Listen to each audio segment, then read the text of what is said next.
Wow.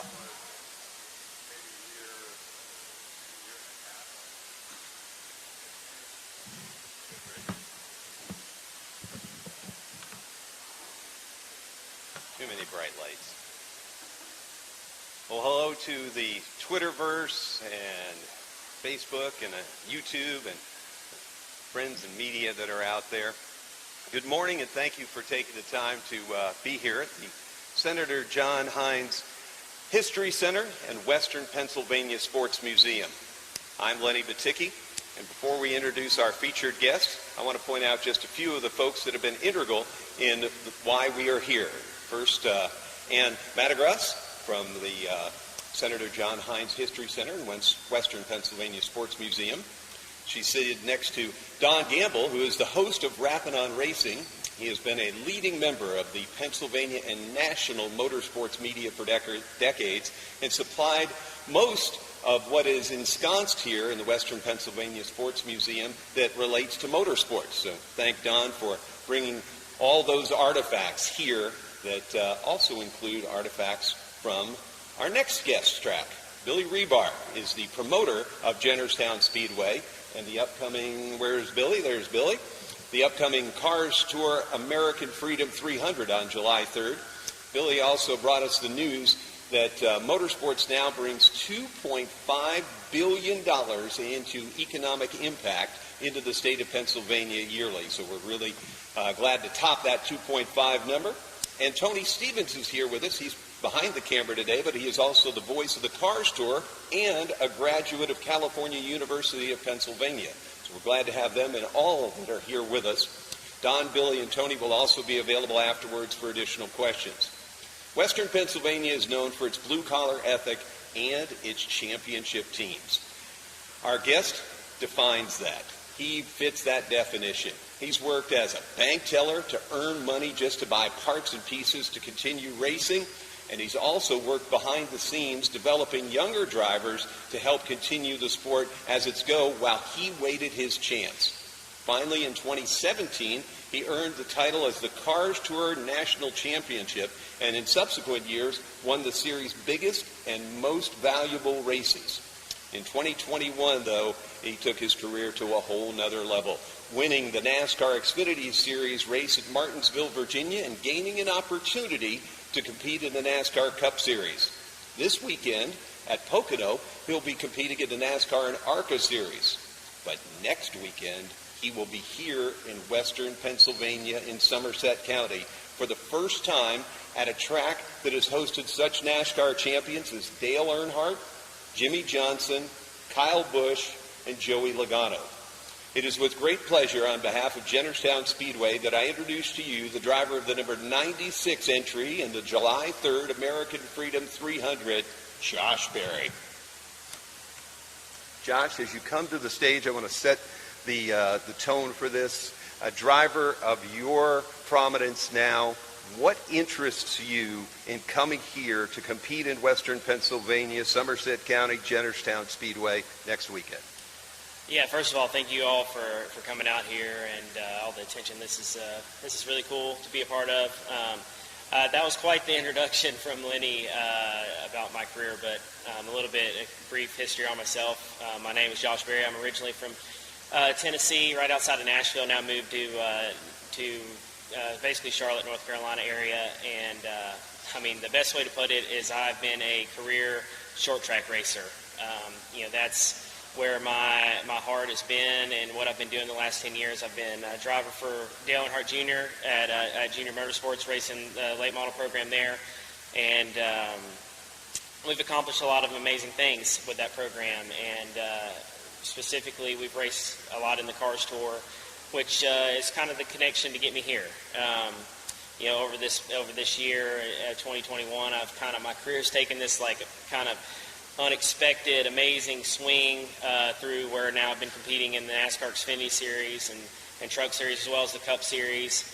But really still at heart, I'm a short track racer, and I love supporting all these short tracks and what they're trying to do, and know how important that is to the higher levels of NASCAR. So, for me, it's very exciting to be here in Pittsburgh and in Pennsylvania. There's a huge,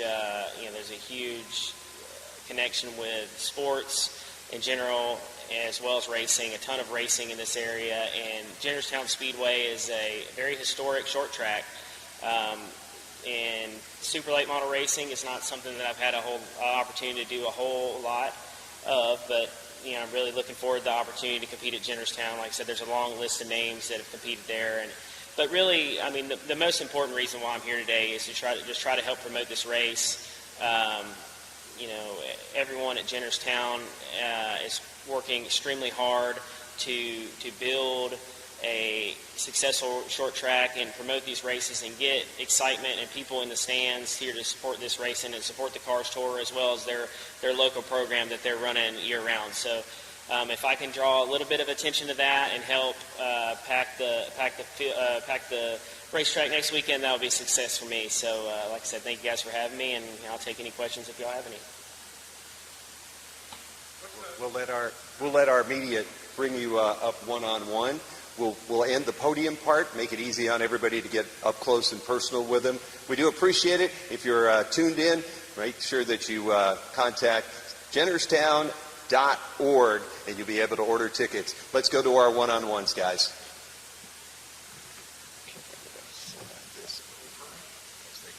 I could, and we will give you the microphone.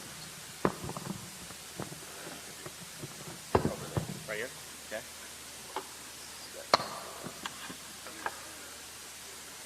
Does that work for you? Except you're right. Yeah. Look, a lot's happened the last year with COVID. We're coming out of COVID now. People are getting vaccinated. What's that been like in terms of racing? What it was like a year ago and where we are now? Well, it's been really a whirlwind. Our racing, specifically in North Carolina, was pretty much shut down for a number of months, and then we slowly started reopening things and trying to find the correct way and safe way to do it. And I think, it's been a challenge for all of us. It's been a challenge, like I said, for the short tracks, continuing on and just staying open to where, NASCAR and the higher series, I think, have just been trying to find a way to get restarted and re-going. But, thankfully, things seem to be headed more normal, and I think things are picking back up, and you're seeing a lot of interest in people going out and supporting events like the one, next weekend at Jennerstown and getting out of the house. So hopefully we can have a safe event and have a lot of people there. What's that going to be like to be able to see the fans up close a lot more than different? Yeah, I think over the past year it's been tough to, a lot of the racing that I've done was with no fans at all. We're slowly kind of just getting more and more and more. So it's definitely, the fans provide a huge energy to racing and sports in general. So we've got to get back to that, and I know how exciting it is. It's going to be for all us drivers to have stands packed with people. It's got to be different driving around on empty stands and now stands will be full again with fans. It's definitely unusual. It definitely was something that took a while to get used to, and it was. Like I said, it was weird, but it, you still see it in all kinds of sports now that they're still fighting that. But like I said, thankfully things are on the right path. From a driver's standpoint, what's your perception of the fandom in this area? No, this is a great spot for racing and sports in general. Obviously, they have tons of huge historic franchises in sports, but then the racing, whether it be asphalt or dirt, is very prominent in the state of Pennsylvania. I mean, there's tons of, I personally know several people that are from Pennsylvania racing that moved down to North Carolina and continued that path. So it's definitely been a huge breeding ground for talent, on and off the track. I didn't know this, but I guess, maybe 20, 25 years ago, there was a plan put in place, a training facility for NASCAR drivers. Would you ever, given the economic impact that racing is providing, and like what you just described at the end, would you ever think of that happening here? Man, I don't know. It would be that'd be interesting deal now to have some sort of training facility or something like that. I think everybody in racing now does things so differently individually that it would be unique to see some sort of kind of group together a way of training drivers. That'd be interesting for sure. Pittsburgh is known as a sports town. Penguins, Pirates, Steelers, City Chiefs. How does racing connect as a team sport or a team sport city? How is racing to be recognized as a team sport as opposed to just individual driving? Well, racing is completely a team sport across the board, whether really the on-track product of the race cars versus just the team that it takes to promote the races and cover the races and officiate the races. I mean, it's a huge team that takes to start a racetrack or a race team. I mean, from my side of things, the driver, I mean, like I said, we have a number of crew members that are key and important parts of our program and the driver is kind of the quarterback of that, I guess. The driver is the one that gets the attention, but it's a huge team sport that takes a number of people to make happen, and that is obviously limited to the guys that actually are preparing the car and crew it during the race weekend versus the team that helps, especially in the higher forms of racing that are helping provide sponsorship for the cars and media and PR and all the things. So it's a huge team sport. It takes a lot of people to race for sure. I've heard that inside the car gets really high. You're not even over there conditioning and AM, FM and such like that. July 3rd is going to be one of the warmer days in western Pennsylvania and such. What do you do to train? What do you do? What does your crew do to be able to work in those conditions? And how athletic are you as a driver in whatever that temperature you're going to tell us is? Yeah, I think the heat is a huge part of racing that you're up against. I just raced in Texas a couple weeks ago, and it was all of 100 degrees. I think that the inside the car temperatures for some of our stuff was upwards of almost 150 degrees. So it's just the main thing you got to do is hydrate. Obviously, drink a lot of water, prepare. But I think the environment, being outside, being in the heat, I think prepares your body for it. And luckily, I've been pretty fortunate that the heat doesn't drastically affect me. I think because I've been able to work in the heat a lot and prepare for it and stay hydrated. So it works out, I guess. Chip Ganassi is a Pittsburgher, and he's big in NASCAR as well as IndyCar. It's kind of funny. You got started as a 5-year-old driving a go-kart. How did you start?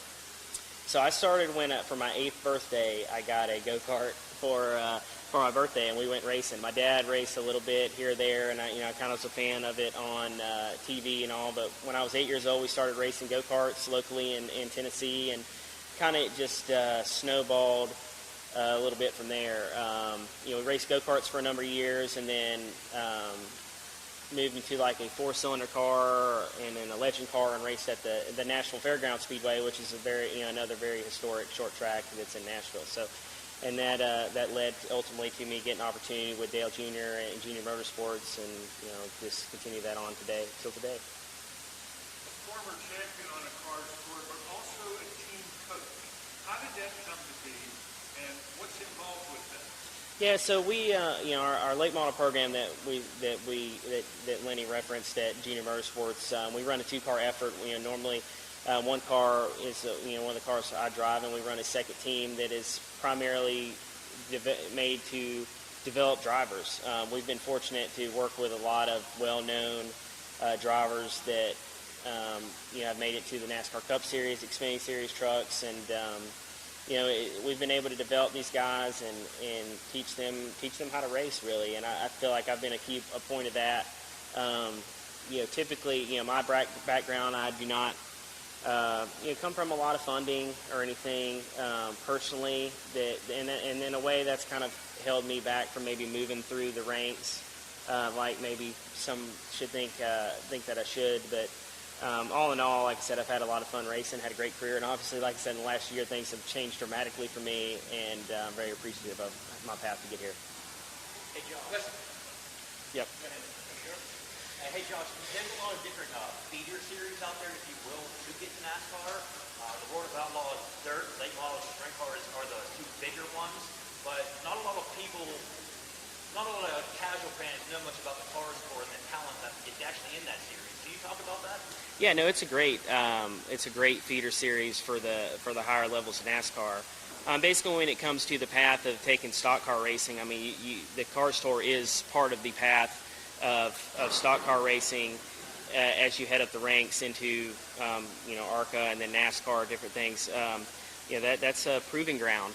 You race short tracks, and the difference between a lot of the feeder series and what you get with the car store is the car store is still small enough that you still get the local heroes racing, right? If you go race in North Carolina or Pennsylvania or whatever, you're drawing the local heroes that have raced at Jennerstown or Hickory or wherever their whole career, and those are the people that these younger drivers are racing with. They're learning to race from these veterans, and it's a great mix of veteran drivers that, for a long time, up until the last year, was me, the kind of career short track racer that just kind of goes through all these different, like we just had set all these different goals throughout our program to try to accomplish, and then you have the mix of the younger drivers just cutting their teeth that are on this path to higher levels. So it's a great area. When it comes to stock car racing, the car store is a great place for these younger drivers to learn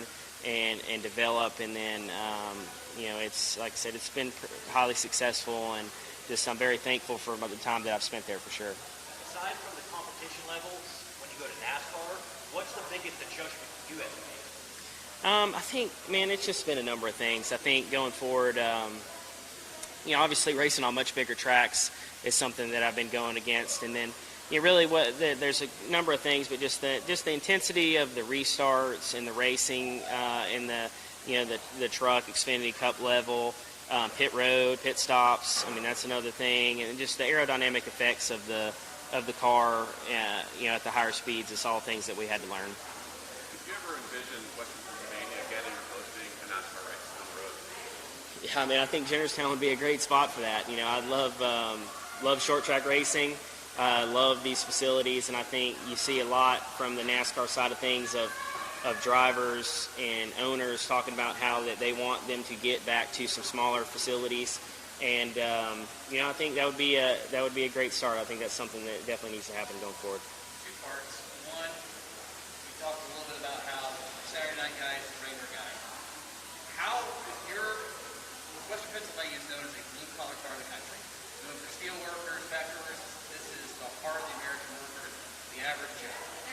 How different are you from them when you climb in that race car on Saturday, July 3rd, And my story is so unique. I really am the common guy, the common racer that's been kind of cutting his teeth and paying his dues for a long time, and I've been very fortunate to get some great opportunities and have great partners and great teams along the way to help move my way through the ranks. But coming back, really, as my schedule was for this year, there was this spot towards the end of this year where we have some opportunities to do some different things, and coming and racing a super late model at Jennerstown is something that I really wanted to come do, and like I said, I know a lot of people from this area, and we've had partnerships on our late model car that start here with All Things Automotive that's based in Pennsylvania, and it's a cool place to come race, and like I said, we're excited to get there. Second half of that, then, why should folks then come see you on Saturday, July 3rd, and what would it mean if you went to victory lane in that particular round? Well, I mean, it would mean a lot, definitely. I mean, we're on this, like I said, I've had an amazing year, but this is going to be tough. This is definitely, I'm kind of stepping out of my comfort zone, I guess, by doing this a little bit. It's a different style late model, totally new track, but it should be a great experience for me. And like I said, it's just, it's going to be a lot of fun. And man, I just hope that we can have a great race. I hope that they can pack Jennerstown Speedway and have a great night of racing. And I'm sure that I have a feeling that any fans that come out will not be disappointed with the product that we have. And hopefully I can win, but if not, hopefully it's a good show. So Josh, every week that you're able to race an Xfinity Series, you're in a race-winning car in the number 8. when you got your first Cup race at Dover in the 77, not exactly a Cup winner, a race-winning car, the same with the trucks. How do you make an adjustment from driving a race-winning car to a car that you know might get 20th to 15th? Like, how do you not overdrive the thing? You got to constantly remind yourself that, or like, what do you do about that? Yeah, you just have to manage your expectations and evaluate where each one of these programs are. I mean, they all set different goals individually as teams that you have to understand what you need to do to accomplish those goals. And whether that could be obviously just running all the laps to versus, a top 15, a top 20. I mean, it could be a number of different things that they do. But you just have to adjust that and always just try to do the best job I can for each team regardless of the situation and not – and just we work closely together to understand what their expectations are and what they need to better their program moving forward, and that's what we try to accomplish. You were talking about the drivers in the cars tour, and most of them all short track drivers. How are they going to feel when they got a NASCAR winner running against them, and how will that affect your outlook on the race? Well, I really don't see it changing a whole lot. I think a lot of the guys that I'll be racing with have known me for a long time, and I don't think that they're necessarily going to see me as a NASCAR winner. I think they're going to see Josh Berry as the short track racer, the late model stock guy that's been doing it forever. I don't think that they're going to look at me any differently. I've just been very thankful for this throughout this opportunity this year. I've had a lot of those guys reach out to me and express how excited and proud they were for me of me kind of carrying the banner for the short track racers across the country. So it's been exciting times, but like I said, I'm gonna be just another racer next Saturday night trying to win a race just like the rest of those guys. When Dale Jr. first approached you, what led up to that? What were the circumstances where finally he said, instead of you just being a coach, we're going to put you in the car? Well, like I said, my story is a long one with Junior Motorsports. Actually, I met Dale through online racing, specifically iRacing. We met on there, and that turned into me getting an opportunity to test the late model in Virginia. The test went well. That turned into a race, and that kind of snowballed me being a part of this late model program, and that's constantly kind of been where I've been at the last 10 years. I've got opportunities in different series here or there, but more or less that's what I've been doing. And in 2020 was a unique situation for us. We kind of changed course of our program and went after the NASCAR Weekly Series National Championship. And we raced that last year, was able to accomplish that, which was a big feat and kind of a big check mark off of us. And I think we ended up winning maybe 28 out of 40 races or something last year. It was some insane run that we went on at all these different tracks. And basically that led to me getting an opportunity in the Xfinity Series this year, a 12-race opportunity at the beginning of the year, starting in Daytona that ended in Nashville last week, and it gave me a 12-week opportunity to see what could happen. I think we all dreamed of having the moment like we had at Martinsville, but we didn't think it was. It's not that we didn't think it was possible. We didn't expect that, but when that happened, it was a very special moment. And like I said, throughout all this, my career's changed a lot in the last 6 months. So it's been a whirlwind. The fans' response to your victory was incredible. Well, I have to admit that a lot of those fans were my friends and family. There was definitely some of them there. There was a good many fans there, but a lot of them were people. They were Josh Berry fans, and they were very excited. So it was, it was an amazing experience. Feels like it's been so long ago already. Explain to my mind what that experience was and why it was so unique. Well, I think that part of the reason is just because a lot of people, know my story and know how long it's taken to get this opportunity. But like I said, we're on the front stretch at Martinsville Speedway. I mean, you can almost the fans are all right there on the fence, and like I said, that includes my wife and my daughter and my dad and a lot of my friends. My best friend actually threw a beer over the fence, and we caught it and drank it right there on the front stretch. So it was an amazing experience. Where's the clock at?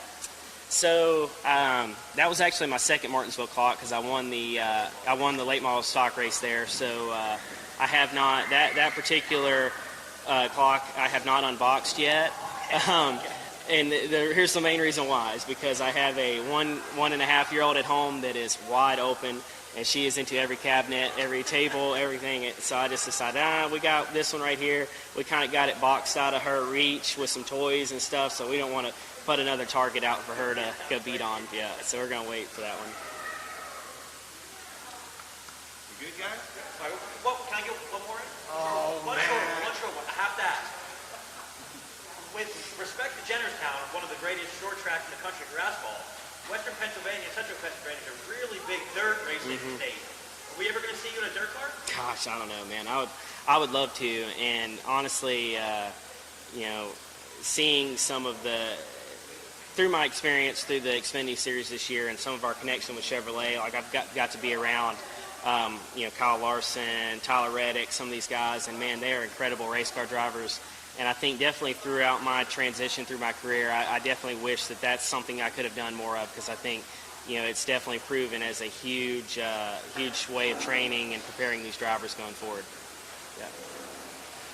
Well, Matt, what we could do is we could just talk to Billy. If you win this, then we could put dirt on it and, come back next year and do it again at Jennerstown Speedway. Yeah. Well, we certainly appreciate everybody coming out. A great question.